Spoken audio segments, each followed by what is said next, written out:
조국 전 대표가 광복절 사면 이후 정치권에서 어떤 역할을 할지 범여권의 셈법이 복잡해 보입니다. 국민의힘은 오늘 부산에서 두 번째 합동 연설회를 진행하는데 전환길 씨를 두고 고심이 깊어 보입니다. 국회 연결합니다. 김다연 기자. 네, 국회입니다.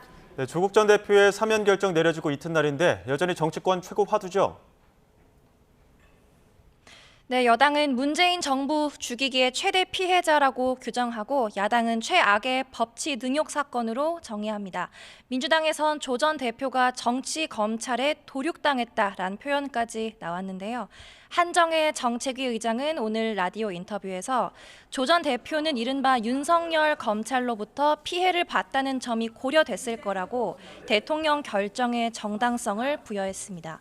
정청래 대표는 자신의 SNS에 이재명 대통령의 고유 권한인 특사를 존중하고 또 환영한다면서 조국, 최강욱 등 고생 많았다, 축하한다라고 적었습니다.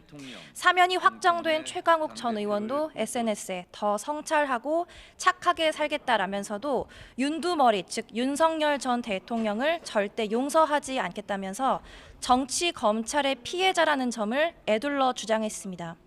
이제 관심은 조 전 대표가 언제 당대표로 복귀할지인데 조국 혁신당 핵심 관계자는 YTN에 국정감사 기간을 고려하면 11월은 돼야 전당대회를 치를 수 있을 거라고 전망했습니다.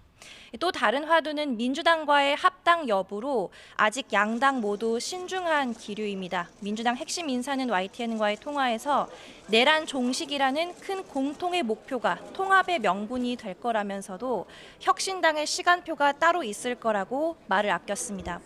혁신당 서왕진 원내대표는 기자들의 관련 질문에 내년 지방선거가 중요하다며 호남 지역에서는 민주당과 건전한 경쟁을 하되 다른 지역에서는 단일 전선을 만드는 게 지금까지의 원칙이라고만 답했습니다.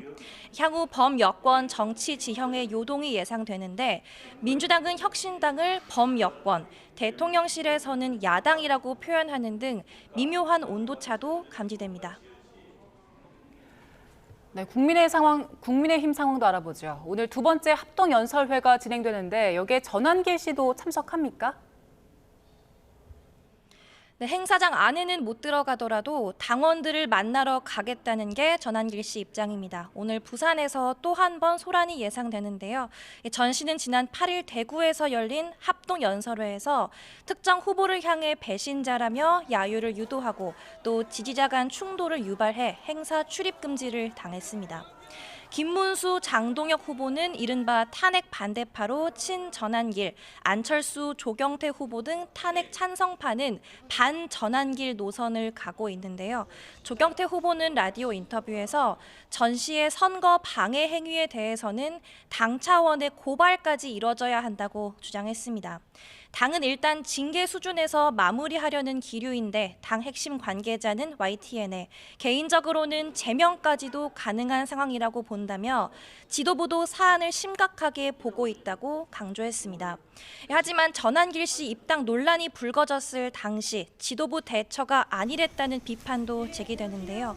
윤희숙 혁신위원장은 SNS 글을 통해 출당시켜야 한다는 당내 의견을 무시한 지도부도 책임을 피할 수 없다고 목소리를 높였습니다. 국민의힘 전당대회가 열흘 앞으로 다가온 가운데 합동 연설회는 오늘부터 사흘 동안 열립니다.